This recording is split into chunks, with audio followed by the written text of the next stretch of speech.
Welcome to the Software Process and Measurement Cast number 679 from a noisy hotel room in Louisville, Kentucky.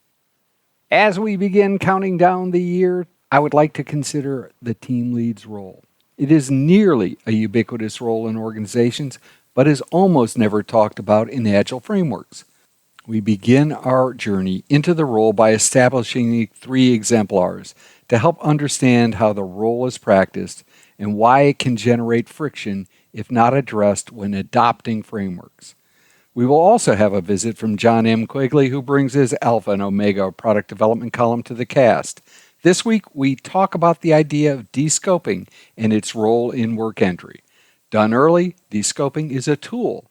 While done after you've made commitments, well, it makes a tool out of you. In Reread Saturday News, nearly 30 hours of driving. Thanksgiving, far too few hours with a large part of my extended family kept me from completing the reread of Chapter 8 of Project to Product. We will be back next week to talk about the problems caused by role and tool disconnection across the value chain. Think silos. Remember, you can catch up on previous installments through links in the show notes. Also, buy a copy, read along.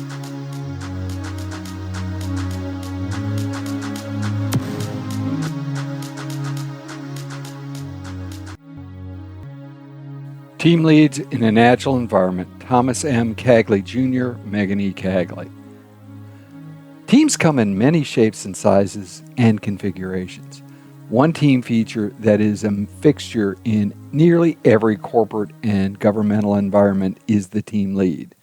The role doesn't have a standard definition. Even though it is common, the role is rarely addressed in any Agile framework. I've seen team leads play an important role in facilitating Agile teams to deliver value. Sometimes, though, that important role is not very positive. In practice, the team lead role is describable as a combination of 3 common exemplars. The 3 exemplars are: 1. Manager. This version of the team lead role is responsible for the execution of work, establishing and maintaining culture, and administrative aspects of the team. A team lead, as a manager, will also typically set up and enforce standards for development. While all versions of the team lead role will have administrative duties, a team lead with managerial focus will spend a more substantial portion of their time with these duties. 2. Straw boss. A straw boss is a role that manages the flow of work through a team that someone else prioritizes and accepts.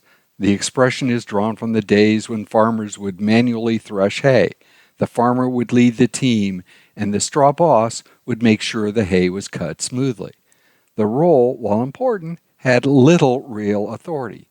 The straw boss version of a team lead is a stepping stone between technical and managerial layers. It is a transition point. I've heard this version described as junior leader. Because the straw boss is still a doer, they are intimately aware of the skills and capabilities of the team. They use this knowledge to ensure team members are loaded. We'll come back to that loaded word in the future, with the right amount of work to ensure efficient flow. People management and development do not take center stage in this role. A manager deals with those issues. The role is often called on to set the tone for the group, organize the work, and manage the process the team uses. The efficiency of delivery is often a key measure of success.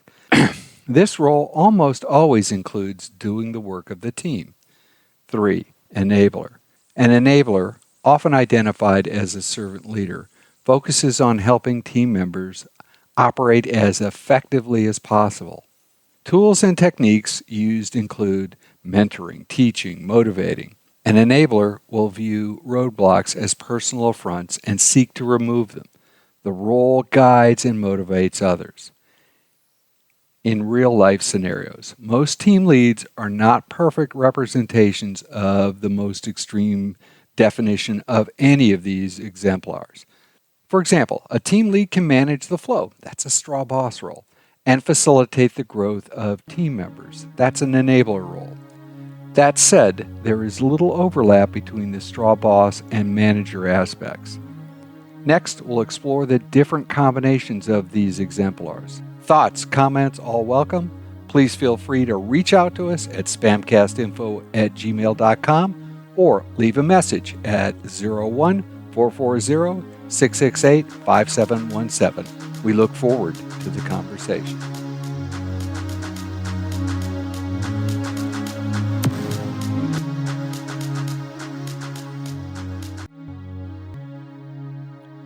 Jon M Quigley, welcome to the Software Process and Measurement Cast. Tom, it's always a good time for me to be here, talk with you. I love it. I always enjoy it.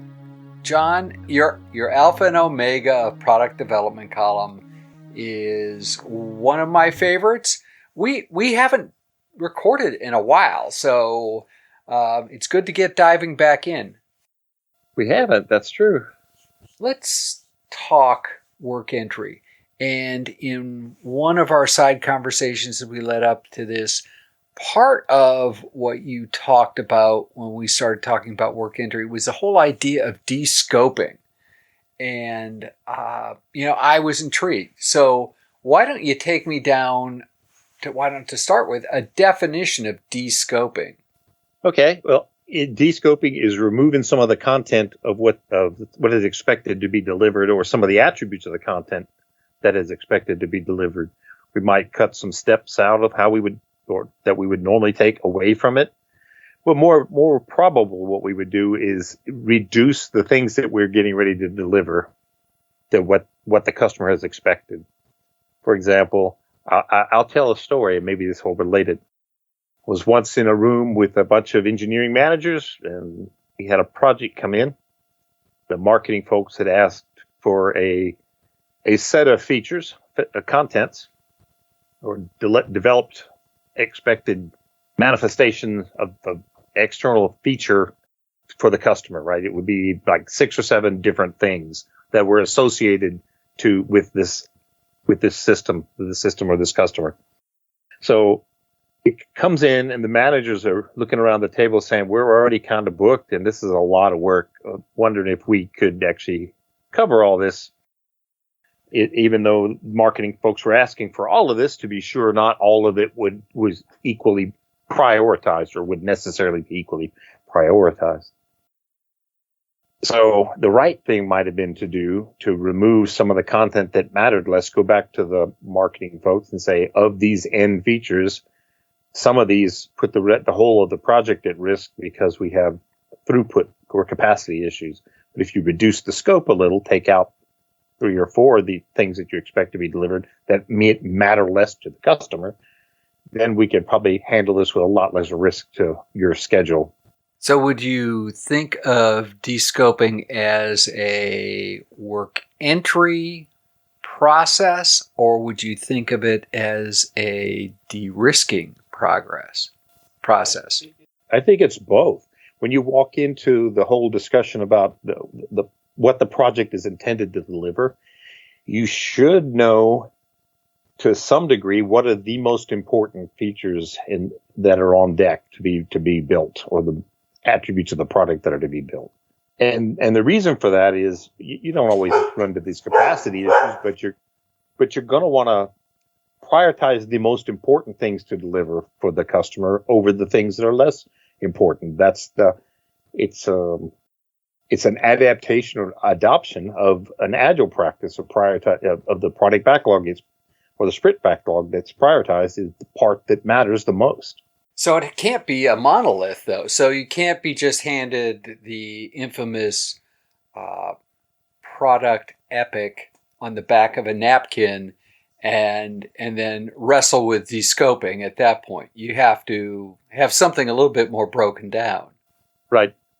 You need to have those discussions up front to understand what's the most important. And even if you can take all of the items that are on the list to be produced in not necessarily one swoop, let's just say we can accomplish all this within this particular project, you still need to know what's the most important part. Just get to prioritize that to the top of the rest. Otherwise, you run the risk of delivering a feature that has 1% of customer usage. You prioritize that over the one that they care 90% of the time about, or 90% about. But why shouldn't we just start everything all at once? Doesn't matter. We'll just start everything, and the ones that don't get done, that's the ones that obviously we don't want to deliver. This is a trick question. You know that can't happen. There are not infinite resources. And in my experience, companies don't say, here's the list of all the stuff we want. And by the way, just go ahead and take as long as you need to get it done. So you're always facing constraints and other competing projects and competing activities within the organization that make those challenges, even exacerbate those challenges. So descoping up front sounds like a better option to descoping 3 or 4 weeks before you're off to implement, which unfortunately I think, well, maybe I wasn't guilty of, but I was most certainly on those projects who were guilty of that in the past. Yeah. That'll be phase 2 now, by the way. Is that not descoping? Yeah, that is the result of descoping. I'm working a project right now. This is a funny one. Maybe it's funny. We have a customer who wants a compressed timeline, and we have N number of things to do, right? Some of which are tooling related. And so when I'm working with the engineers and we're talking about the list of items, there are 7 of them. I noted that 7 of the 7, about 5 of them, I think, give you 80% of the bang for buck or the reason for doing the work. So I pitch it to the engineers that, well, tooling is the kind of thing that takes time. I know most of the people that listen are probably software folks, embedded folks. And I can tell you right now, hard tooling of parts, soft tooling, hard tooling parts, that's mechanical stuff is not a T equals small amount of time necessarily. So when I saw this, I said, can we cut the tooling out, the tooled parts out, and just focus on the electrical and electronics parts of this? The engineers were not so gung-ho about that. They wanted to get the whole 100%. And I tried to convince them. I said, you're the ones who's on the line for this. So if you think you can get it all, that's fine. But I had an itemized list of the scope and the contribution to each of those items to the customer's end result. And so the business manager walks in. We're doing a review. The business manager asks the question very delicately. He says, I'm not the guy who's doing the work, so I don't really know, but this looks like a lot of stuff for this little bit of time. Are you sure we're going to make this happen? And apparently, I had not talked to the business guy. The business guy just saw the numbers and said, do we really think this is going to happen? And then the engineers were, well, maybe we should ratchet it back to just the electrical electronics and remove the tooling pieces to a phase 2 version. I guess that's a positive story. That's how sometimes it works. That is upfront enough that someone got to make the choice versus someone had the choice made for them. I figured we were on the wrong path, but they're the ones doing the work. So I'm like, if you want to do this, you can.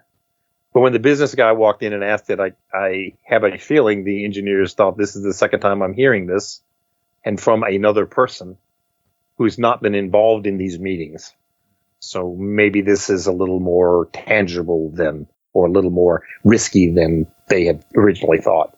So what do you need to know to be able to accurately descope early enough in the flow of work to make it palatable to the outcome and keep people informed?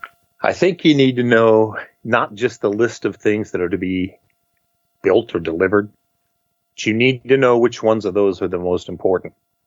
And I know estimates are a terrible thing. They are really difficult to master. Probably can't be mastered, actually. And some companies don't treat estimates as estimates. So you have to look at the space you have and do your best at approximating, does this fit in that space? Or does it put other things, the things that are most important, at risk? It's probably advisable to prioritize the scope, period. Yeah. Right? Yeah. So, and then you need to ensure that the people on the other end that's getting this thing know what's happening well before that 3 weeks before delivery. Oh, by the way, you wanted those 7 things, you're only getting 5. Surprise! Yeah, surprise. If you tell them up front, I'm giving you 80% of the stuff and you're probably going to get it on time, that's probably okay. But if you tell them, right before you're handing the product to them, that, you're only getting 80% of what you wanted. And, by the way, we're actually not on time or we are on times, and they're expecting, it's expectation management is essentially what we're talking about. So, Jon, if people wanted to talk about the idea of descoping, how it fits into whether it's hardware, software, synthesis, any of that, how would they find you? How would they continue that conversation? Well, they can reach me on LinkedIn at Jon M Quigley or at Value Transformation, Jon M Quigley at valuetransform.com. Those are probably the best ways. Super. Jon, until next month, I think we have a way to go to establish work entry. But the whole idea of descoping is a wonderful arrow in people's quivers. Yeah, and I think it's often not employed. We think that what comes our way, we have to do all of this. And that might be true. And sometimes it certainly is true. If it's a regulatory thing, you can't comply with some portion of it and go, you know what, government, legal body, only going to maybe half, maybe 7. Okay, 75% my final offer. These are, some things are not like that. But more often than not, you have a chance to influence this. And if you let somebody know that the whole is at risk because of the 30% that's unimportant, relatively unimportant, then they'll start to not want to sacrifice that whole. Super. Until next month, sir. Thank you. Later, Tom.